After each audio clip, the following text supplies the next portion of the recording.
What's up everybody, Extramillion here once again with Totally Sick Final Fantasy VII Edition, and in this episode we are going through three very difficult areas: Gaia's Cliff, the Icicle Cave, and the Whirlwind Maze. If you remember from last time, we had just beaten Genova. All of our characters are under the Sadness status condition, which makes them take reduced damage, and we're still in pursuit of Sephiroth. We steal this kid's snowboard to escape from the Turks. Once you're doing this minigame, take both of the right paths and you'll end up here in this area, and basically just keep heading north.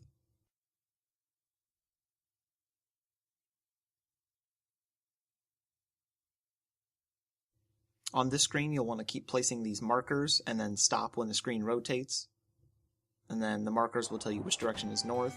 Go into this cabin and equip your characters for the climb up, but do not talk to the man in there because he will force you to heal and get rid of sadness, and without sadness it is very difficult to survive this area.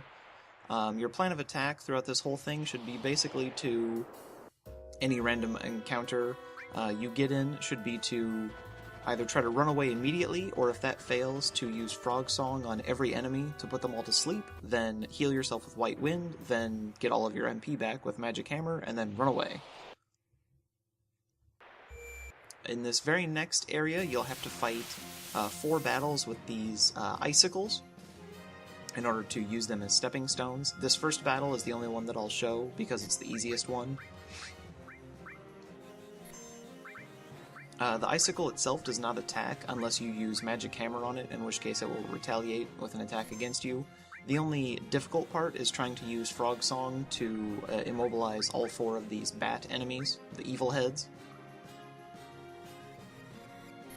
Essentially, you want to get all of them under Frog Song before they silence all of your characters with Ultrasound.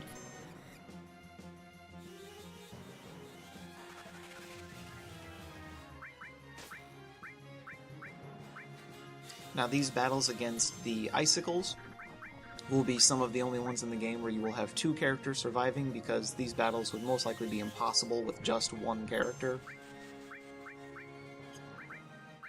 Normally we would kill off all but 1 character and leave them alive, but we'll leave Cloud and Yuffie and then just kill Red 13.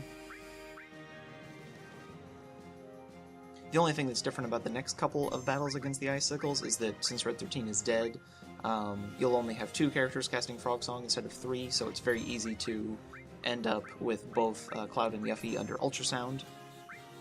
And if both of them become silenced, you basically have no choice but to run away and then just try again. I'd recommend that you save after every battle, although it's more beneficial if you can do all 4 of them in a row.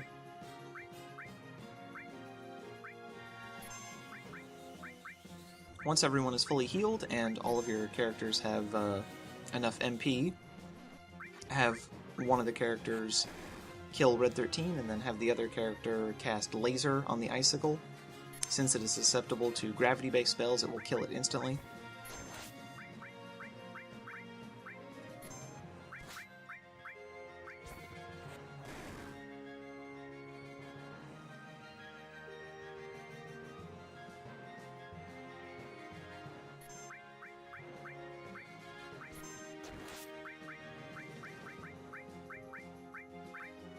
So now that Red 13 is dead, we can end the battle, and then proceed to the next area where we will save and begin the fight with the area's first boss, Schizo.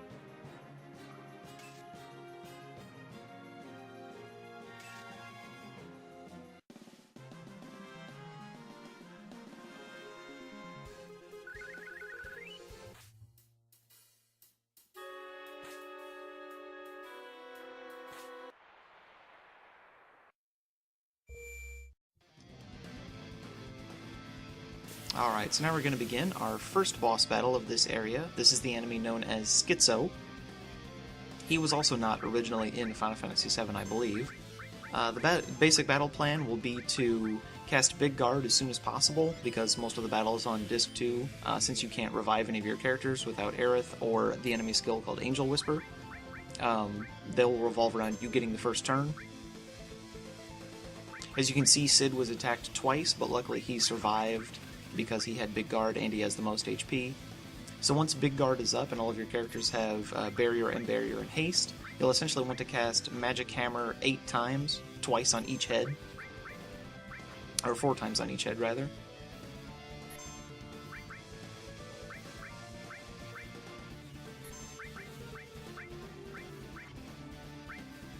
Each head has 400 MP, and once their MP is drained, they will not be able to use any of their magic attacks. One head shoots ice, the other shoots fire-based attacks.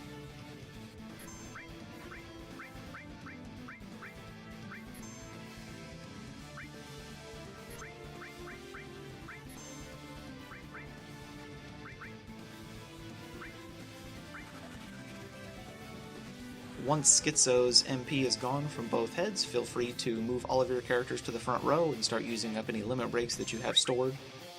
And then you can start using Yeffy and Cloud's MP to do Aqua Lung, just to damage it. Try not to use Sid's as much because he will be the survivor for this battle, so he'll need some MP to heal himself afterwards.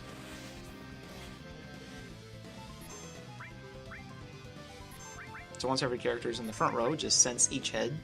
They have about 18,000 HP each, so this battle can get fairly long. There will be a point coming up here in a few minutes where I'll do a speed up so that you don't have to watch me do basically the same input over and over for the next 8 minutes.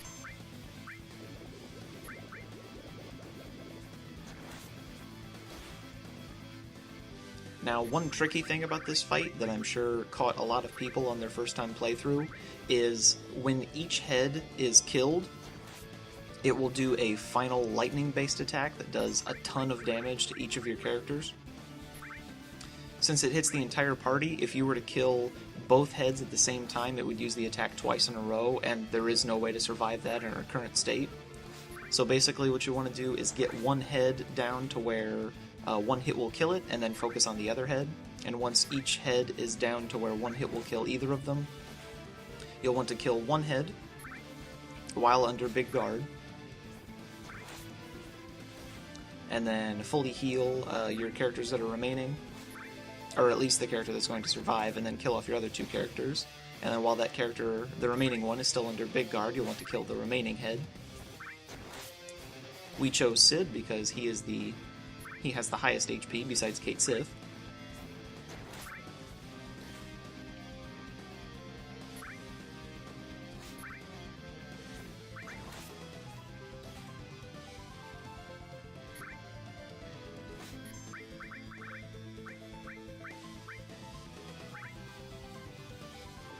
So for the most part, this is pretty much how the battle goes. Just hold down the attack button and then you'll target one of the heads, and then you'll eventually need to switch over and start attacking the other head.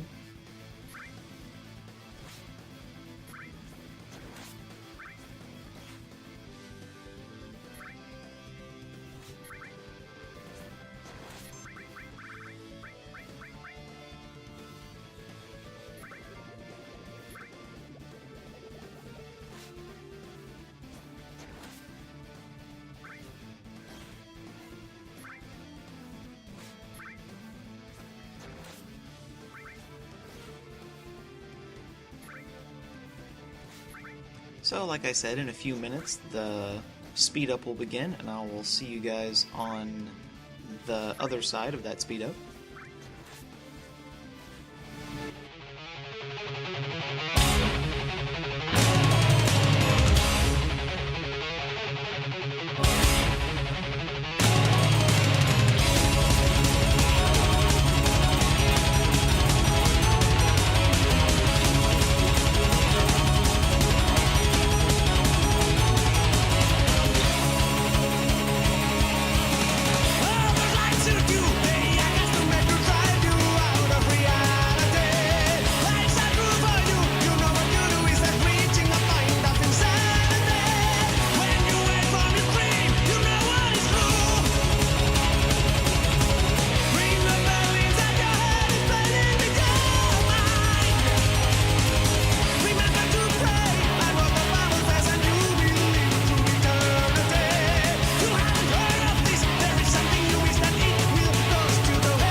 So here we are on the other side of the speed up.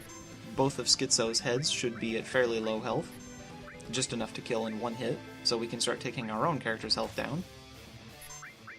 We'll be using Schizo's final attack to do a lot of damage to the entire party, so you don't have to actually kill Cloud and Yuffie. Even under Big Guard, the attack will still do around 300 to 400 damage, so you can just get them around to about half their health.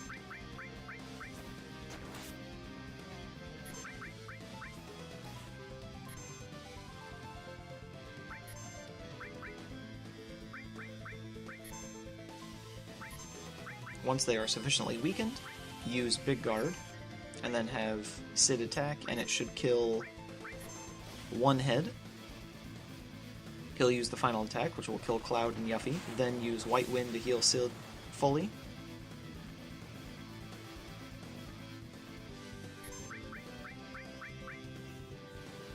And then just attack the other head, and this battle will be over.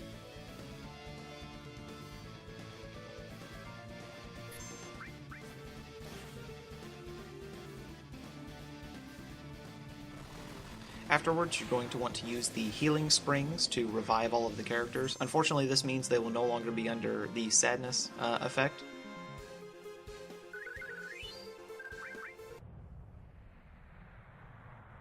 Once you get outside, you'll go up to the northern crater, which is where Sephiroth has been hanging out this whole time. You'll also want to replace Sid with Kate Sith. This next area is called the Whirlwind Maze, and there are several parts where you'll have to cross a chasm that has strong winds blowing across it, and if you manage to get hit by the winds, you will begin an inescapable battle with an enemy called the Wind Wing, which looks like a smaller purple version of Raps, which was a boss we fought in Disc 1. You can't get any extra XP that will push you over the edge, so obviously you can't afford to get in a fight. Once you get to this area, Tifa will join your party, and she cannot be removed. It will also heal everyone.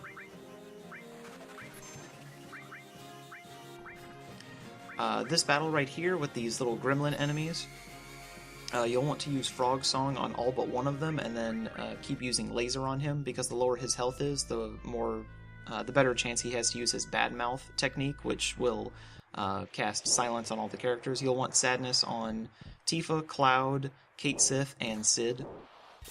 Then you'll go confront Sephiroth, and you'll begin the next fight, which is the third fight against Genova. This one is Genova Death, and she has 25,000 HP. Just like last time, you'll want to have Cross Slash charged before you enter the fight. Use the first turn to cast Big Guard, and then have Cloud use Cross Slash to paralyze her, and then have every character use Magic Hammer until her HP is depleted.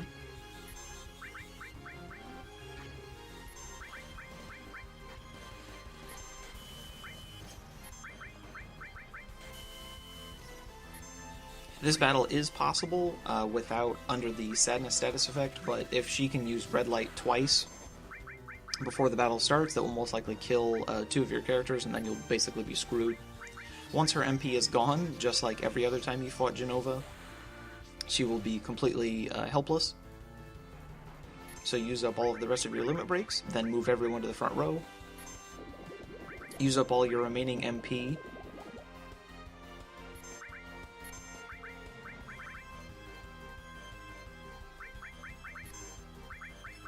I will be doing another speed up for this battle, just so you don't have to watch me wail on the attack button to do the same motions over and over again for the next like 5 minutes or so.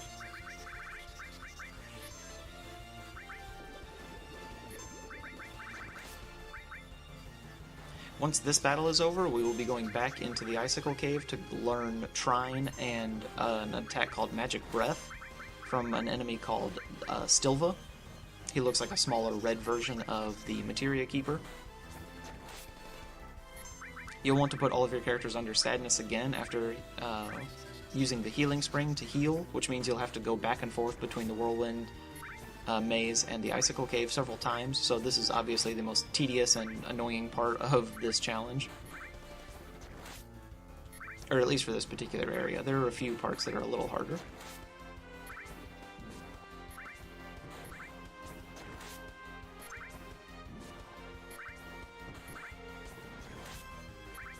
So in just a second, I'll go through the speed up, and I'll see you guys on the other side of that one.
And we're back again.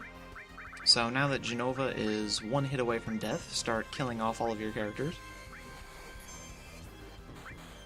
As you can see, Kate Sith and Tifa used up all their MP because they aren't really going to do much else with it. Cloud will be the survivor for this battle.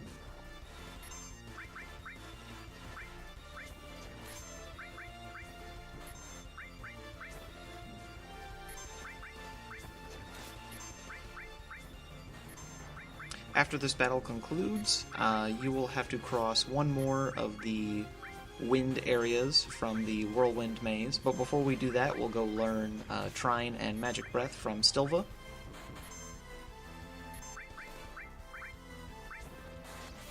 So one more hit will kill Jenova Death, and this battle will be over, and we'll pick up the Black Materia.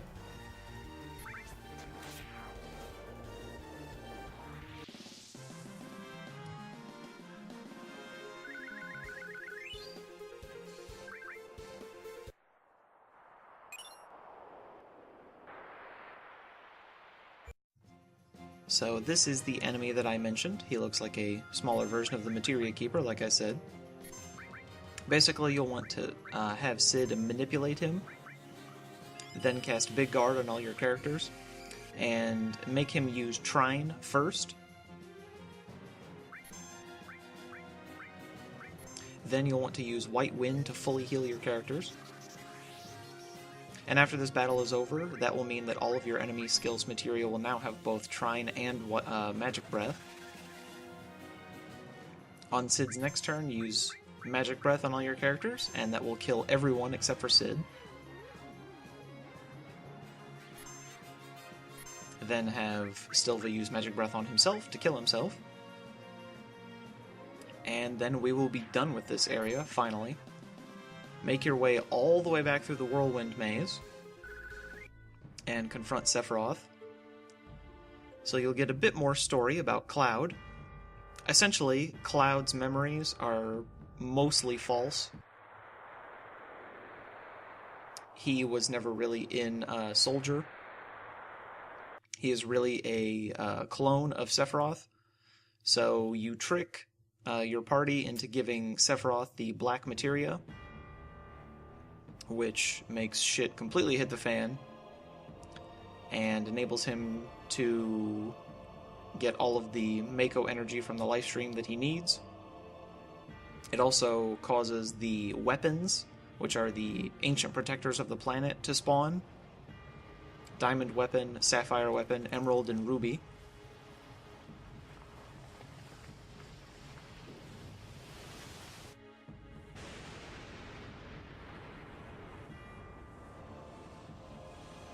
So as you can see, you escape with Rufus and the rest of the Shin-ra guys on the high wind.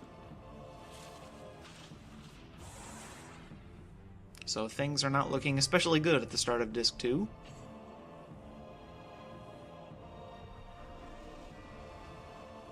If it wasn't already immediately obvious, Cloud will not be in the party for a significant amount of time because he is currently got a lot of Mako poisoning. But that is all for this episode, and I will see you guys next time.